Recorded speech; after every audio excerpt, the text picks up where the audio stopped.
Hi, I'm Russ Weninger. I'm a lawyer with Weninger, Zhang. Today I want to talk about some things to think about when choosing an executor for your will. Choosing an executor is, for many people, one of the most daunting tasks in preparing the last will and testament. As a result, people often put off doing a will because they don't know who to pick as their executor. Hopefully I can shed some light on some of the most relevant considerations and ease some of the discomfort with the decision-making process.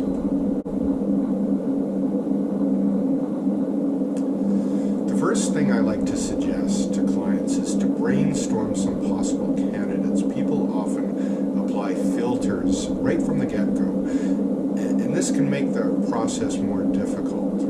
Rather than being overly restrictive at the beginning, I recommend jotting down some options, maybe 5 or 10. Once you've done that, you can examine the options one by one to decide if someone should make the cut. Generally speaking, executors fall under a few basic categories. Family members, typically close family members, friends and acquaintances, and professional or institutional executors.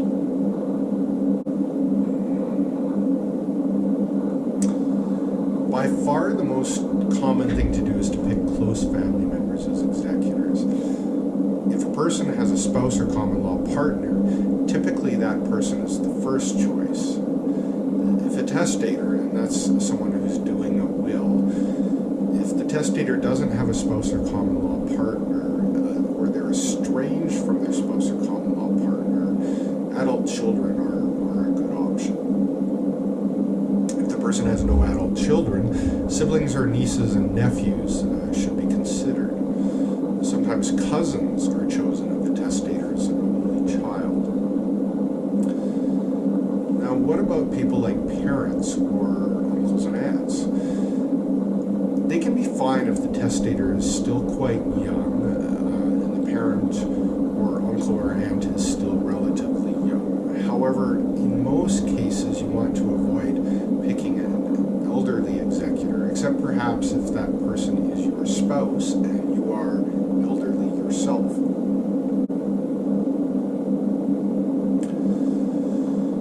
Now, what happens if you don't have any family to speak of, or you have family members but you're not particularly close to them, or you're close to them but you don't think they have what it takes to administer an estate? In those cases, you might look to friends and acquaintances. But keep in mind that being an executor is a bit of a chore, and that's putting it mildly. By appointing someone as an executor, you're essentially dumping a burden on them, and possibly even opening them up to legal liability. For that reason, if you choose someone with whom you're not particularly close, they may be inclined to turn down the appointment. Just because you appoint someone doesn't mean they have to accept the appointment, and just because they tell you they'll do it at this point in time doesn't mean they'll be inclined to accept the role at the time of your death. If someone is your BFF, then they might be willing to accept the appointment. For those who are more casual friends and acquaintances, they'll likely only agree to accept the appointment if they know they'll have sufficient compensation for the time and headache involved in administering your estate. For that reason, people usually only ask friends or acquaintances to agree to take on the appointment as executor if they have no acceptable options among family members.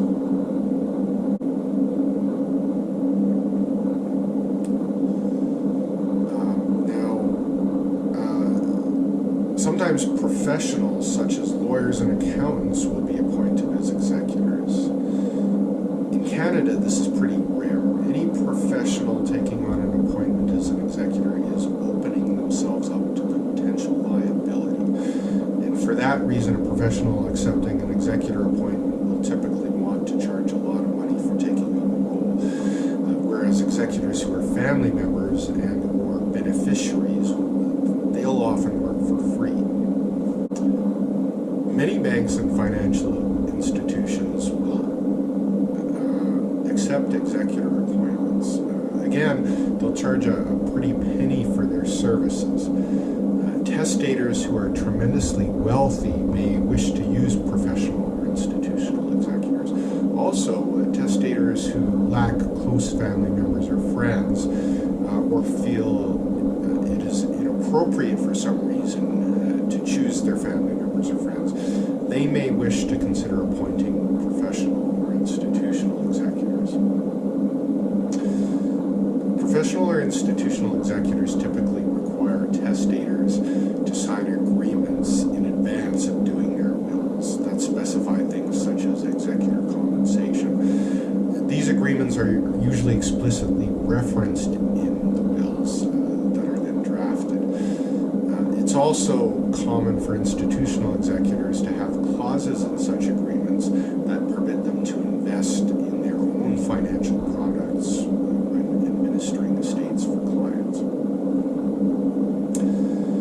In addition to acting as estate administrators, professionals and institutions such as banks and trust companies will sometimes act as attorneys for clients under enduring powers of attorney.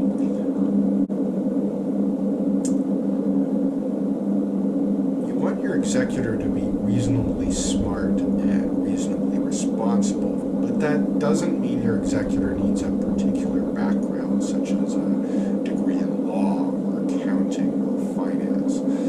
Your executor should ideally be in the same province. Executors who are outside of Alberta may be required to provide bonds to take on their roles. An executor who lives in the U.S. will have to file with the IRS. As such, all things being equal, it's better to have a local executor. It's possible that at the time of your death, your executor will already be dead or mentally incompetent. It's also possible that your executor may have changed their mind about administering your estate. Therefore, it makes sense to appoint a first choice and one or more alternates. It's possible to appoint two or more people to act as co-executors. Such a strategy has pros as well as cons, and I'm not going to get into those here.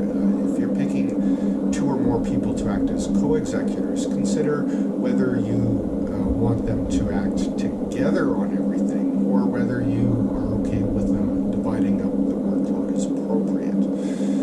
If you want your executors to work together on everything, then they should be appointed jointly. On the other hand, if you want them to be able to divide up the workload as they see fit, then the will should state that they are being appointed jointly or separately. Well, I've presented a number of options. When considering who to appoint as executor, try not to overthink it. In the vast majority of cases, spouses or common law partners and or adult children are the ideal candidates. Siblings or nieces and nephews can also be good choices. Rarely does a person have to look outside of their family when choosing an executor. If you have any questions or comments, feel free to leave them in the comment section.